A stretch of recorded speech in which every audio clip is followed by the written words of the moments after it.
குலசேகர ஆழ்வார் மாசி மாசம் புனர்வசு நட்சத்திரத்தில் வஞ்சிக்களம் என்பதான ஊர்ல அவதாரம் பண்ணினார். தெய்வீகமான ஒரு அனுபவம் ஏற்படும். குலசேகர ஆழ்வாருடைய பெருமாள் திருவடியை நாம பாடினோம் தான்.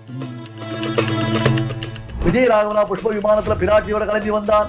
அங்க ததஸ்ஸ பிரயதோ விருத்தோ வசிஷ்டோ பிராமணை சக. இவர் ஆழ்வாரானது எப்படி? ஒரு மன்னர் தானே அவரு.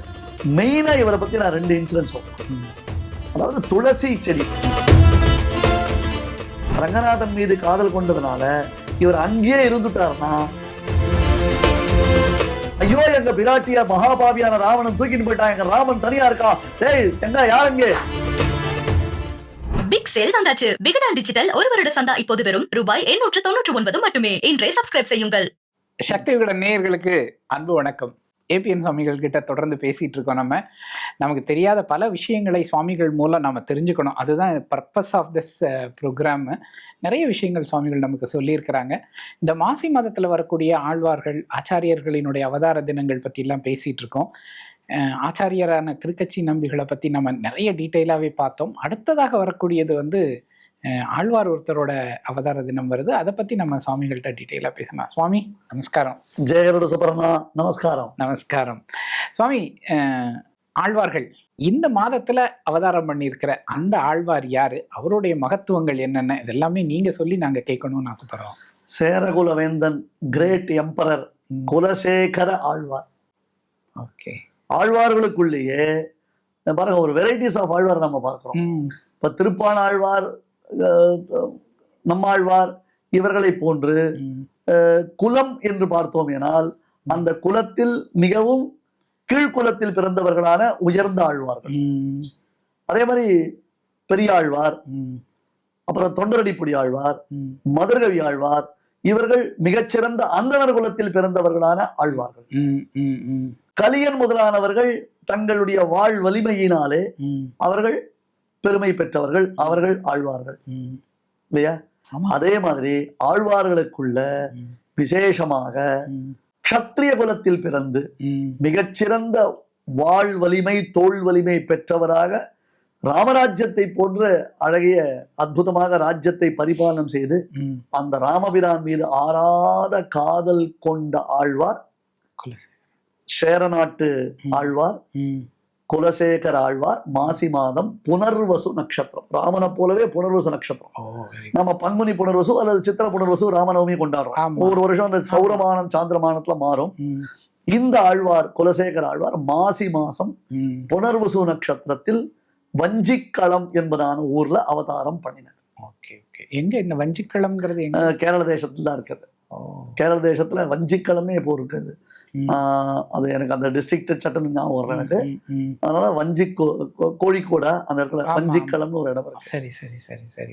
அதை மட்டும் கொஞ்சம் செக் பண்ணிக்கோங்க. சரி சரி. வஞ்சிக்களம்னு போட்டா வஞ்சிக்களம் என்பதான ஊர்ல ஆழ்வார் திருவவதாரம் பண்ணினார். கேரள தேசத்து ராஜா. ஏன்னா சேர சோழ பாண்டியர்கள் நம்ம வச்சுட்டு இருக்கோம். சோழர்களும் பாண்டியர்களும் நமக்கு முழுக்கவே இந்த தேசத்தை சேர்ந்தவர்கள் தான். இப்பதான் கேரள தேசம் மாறி இருக்கு. அந்த காலத்துல சேரர்களும் தமிழ்நாடு தான். சேர குலத்தில் பிறந்தவர் நம்முடைய ஆழ்வார், குலசேகர ஆழ்வார். ஓகே. இவர் ஆழ்வாரானது எப்படி? ஒரு மன்னர் தானே அவரு. சில பேரை பத்திலாம் நம்ம பேசும்பொழுது, அது குறிப்பா நம்முடைய ஆழ்வார்கள் ஆச்சாரர்களை பத்தி பேசும்பொழுது அந்த சரித்திரங்கள் அப்படின்றது இருக்கே உள்ளத்தை உருக்கக்கூடியதா இருக்கு. மெயினா இவரை பத்தி நான் 2 இன்சிடென்ட் சொல்றேன்.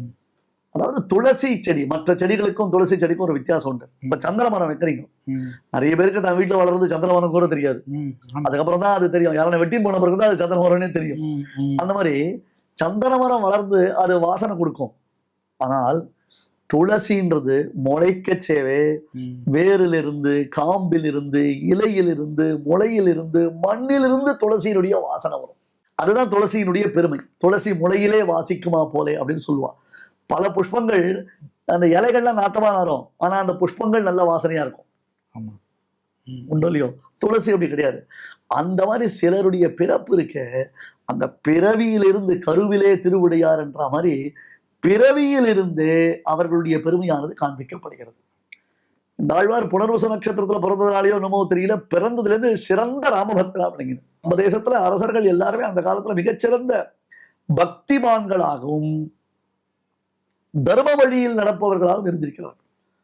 கரிகால சோழன், ராஜராஜ சோழன், ராஜேந்திர சோழன் முதலான பெரிய சோழ மன்னர்களை பார்க்கும்போது அவளை எப்பேற்பட்ட கோவில்களை கட்டி ஒரு கலை நுணுக்கத்தோடையும் சரி, பண்பாட்டு கலாச்சாரத்தை பிரதிபலிப்பதாகவும் பக்தி மார்க்கத்தை வளர்க்கிறதாகவும் பண்ணியிருக்கான். அது அவளுக்கு ஆரம்பத்திலிருந்தே ஊட்டப்பட்டது. வெறும் கத்தி எடுத்து சண்டை போடுறது, வில்லு எடுத்து அடிக்கிறது மட்டும் இல்லை, கூடவே அந்த கலாச்சாரத்தையும் பண்பாட்டையும் அவர்களுடைய பெரியவர்கள் ஊட்டி வளர்த்திருக்கிறார்கள். அதே மாதிரிதான் இவர். கேரள தேசத்துல நம்ம சுவாதி திருநாள் முதலான மகாராஜாக்களை பத்தி பார்க்கலையா? அற்புதமான கீர்த்தனைகள் பாடின மகான் சுவாதி திருநாள். பக்தி மஞ்சரி என்பதாக பாகவதத்துடைய பரமசாரத்தை அனந்தபத்மநாப சுவாமி விஷயமா பண்ணிருக்கார்.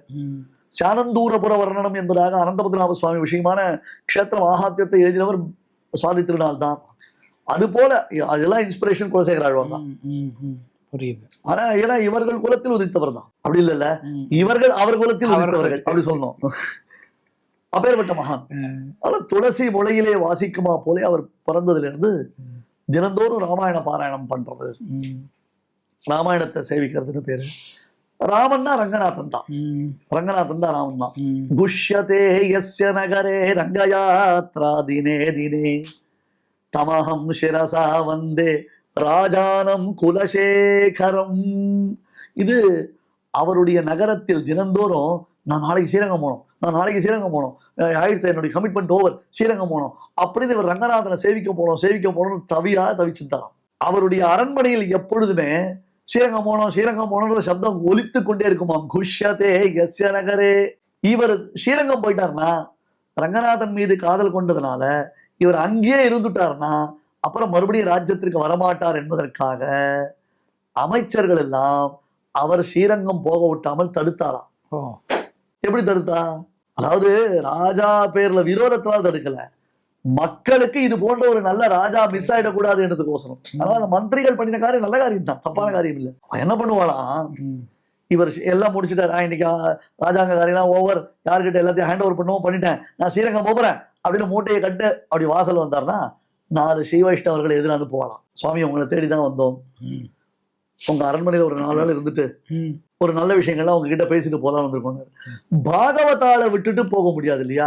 அடடா அப்படியா வாங்கன்னு சொல்லி இவா 4 நாள் கழிச்சு இவா கிளம்பிச்சு, அவர் கிளம்பினாரா மறுபடியும் ஒரு 4-5 பேர் அனுப்புறது, இதுதான் பண்ணுவாராம். குஷ்யதே யஸ்ய நகரே ரங்கயாத்ரா தினே தினே. அப்படி ஒரு ராம பக்தியும் ரங்கநாதருடைய பக்தியும் அவருக்கு இருந்தது. பாருங்க, 2 இன்சிடென்ட் நான் சொல்ல போறேன். முதல்ல அவருடைய ராமாயண பக்தியை பாருங்க. அரண்மனையில ராஜாவுக்கு தினந்தோறும் ராமாயணம் மூல பாராயணம் பண்ணி அதனுடைய அர்த்தங்களை உபன்யாசம் பண்றதுக்கு ஒருத்தர், ஒரு ஆஸ்தான பண்டிதர் ஒருத்தர் இருப்பார்.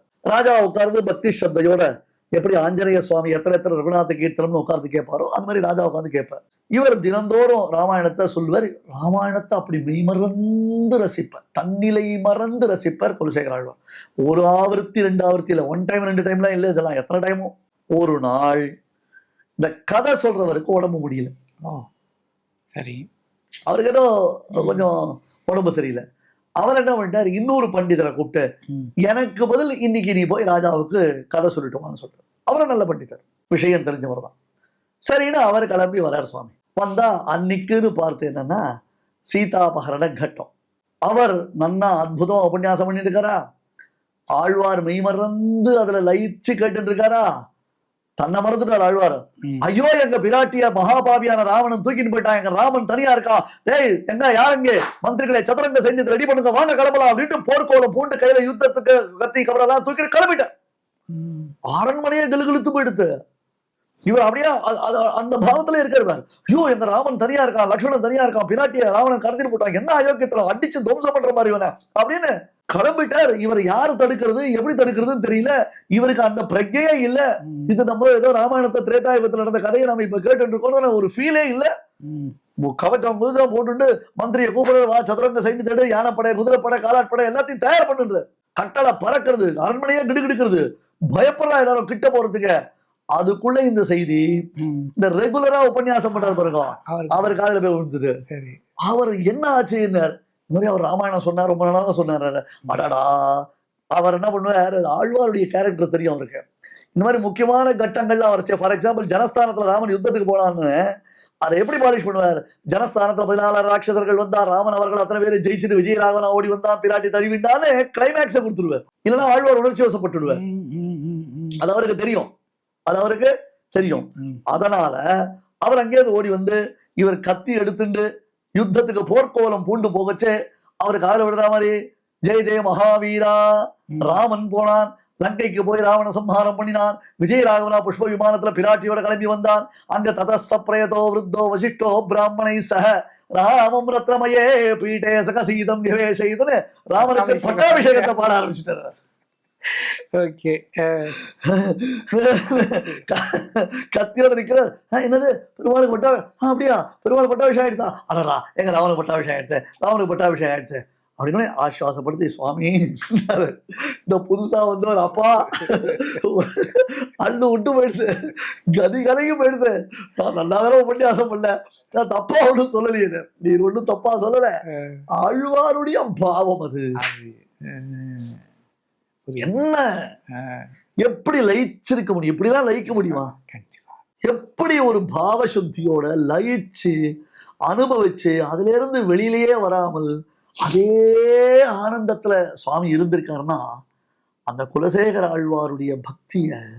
அதான் ஆழ்வார்கள்ல இவருக்கு குலசேகர பெருமாள் அப்படின்னு பேரு. பெருமாள்னா ராமன். ஆமா. அதனால்தான் இவர் பாடினதான பிரபந்தத்திற்கு பெருமாள் திருமொழின்னு பேரு. மீதிலாம் ஒண்ணு கேட்ட மீதிலாம் பெருமாள் திருமொழி இல்லையா? எல்லாமே பெருமாள் பத்தி தானே பாடியிருக்காரு. ஆனால் இங்க ஆழ்வார் பெருமாள் திருமொழி.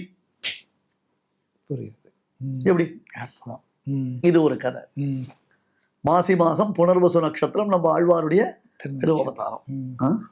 ராமாயணத்தை பாடியிருக்கார். தசரதன் புலம்பல பாடியிருக்கார். தேவகி புலம்பல பாடியிருக்கார். அப்படியே தொண்டை தழுதழுத்துரும். அதாவது ஒரு சாமானியனா ஒருத்தன் இருந்தா கூட அவனுக்கு இதுல ஒரு அனுபவம் வராம இருக்கவே இருக்காது. அப்படி ஒரு அனுபவம், தெய்வீகமான ஒரு அனுபவம் ஏற்படும் குலசேகர ஆழ்வாருடைய பெருமாள் திருவடியை நம்ம பாடினோம்னா. ஒரு விசேஷம், இவர் தினந்தோறும் ஸ்ரீ வைஷ்ணவர்களை கூப்பிட்டு ஆதரிச்சு ததியாராதனம் பண்ணிட்டு இருக்காரோ இல்லையோ, அது சில பேருக்கு அரண்மனையில பிடிக்கல. எல்லாத்துக்கும் ஒருத்தருக்கு பிடிக்கணும், ஒருத்தருக்கு பிடிக்காது அப்படின்ற மாதிரிதான் இருந்துட்டு இருக்கு. ஒரு சில பேருக்கு பிடிக்கல. என்னடா பண்ணலாம்னா, ராஜாவுக்கு ரொம்ப ரொம்ப பிடிச்ச ஒரு நெக்லஸ் ஒன்று உண்டு, வைர நெக்லஸ். அந்த வைர நெக்லஸ் எடுத்து ஒழிச்சு வச்சுட்டான். ராஜா நெக்லஸ் எங்க போச்சு எங்க போச்சு, இங்க வச்சாரு அங்க வச்சாரு அப்படி வச்சாரு அப்படி வச்சாரான்னு பார்த்து தேடி பார்த்தா கிடைக்கல. அப்போ அவன் என்ன சொன்னான் நிதானமா, நம்ம அரண்மனையில நிறைய இந்த ஸ்ரீ வைஷ்ணவர்கள் கும்பல் அதிகமாக போயிட்டு, ஒருவேளை இந்த ஸ்ரீ வைஷ்ணவர்கள் யாரெல்லாம் திருடி இருப்பாளோ அப்படின்னு. சாந்தம் பாபம், என்னது ஸ்ரீ வைஷ்ணவர்கள் திருடுவாளா? என்ன கான்பிடன்ஸ் பாருங்க, என்ன நம்பிக்கை பாருங்க. இந்த வைஷ்ணவ சித்தாந்தத்தில் ஒழுகுபவர்கள் மீது அவ்வளவு நம்பிக்கை இருந்திருக்கு. அதை நாம மெயின்டைன் பண்றோமான்றது ஒரு $1 மில்லியன் கேள்வி ஆயிடுச்சு இன்னைக்கு. நிச்சயமாவா யாரும் எடுத்திருக்க மாட்டா, நிச்சயமாவா யாரும் எடுத்திருக்க மாட்டான், கிடையாது கிடையாதுன்னு அதை எப்படி சொல்ல முடியும்? Who knows? அதை எப்படி எடுக்கலன்னு சொல்ல முடியும்? சொல்ல முடியும்னு ஆழ்வார். எப்படி சொல்லுவீங்க? நாளைக்கு சபையில நிரூபணம் பண்றேன், மறுநாள் சபையில ஊரு அத்தனை பேரும் சேர்ந்திருக்கான். ஸ்ரீ வைஷ்ணவர்கள் வேற பயப்படுறா, ஐயோ நம்ம பேர்ல பழி வர போறதோ பாவம் வர போறதோ, நம்மளுக்கு ஆதரவு கொடுத்தாரே ஆழ்வார் பாவம், அவருக்கு இந்த மாதிரி ஒரு ஆபத்தோ அப்படின்னு நினைச்சிட்டு இருக்கான். சபையில ராஜா உட்கார்ந்துட்டு இருக்கார், குலசேகர ராஜா. எல்லாரும் வந்திருக்கா, போட்டு கொடுத்து தூஷணம் சொன்னவாளும் இருக்கா, இவா பேர்ல பழி போட்டவாளும் இருக்கா, அவளும் இருக்கா, எல்லாரும் இருக்கா. ஒரு குடத்தை கொண்டு வரான் ஒருத்தன். அந்த காலத்துல ஒரு மண் குடம், மானம் பண்பாடம், அப்போ வாய் மூடி இருக்கு. என்னன்னா, அது உள்ள 10 நாள் பட்னி போடப்பட்ட நல்ல பாம்பு இருக்கு, விஷப்பாம்பு. 10 நாள் பட்னி போடப்பட்ட பாம்பு இருக்கு.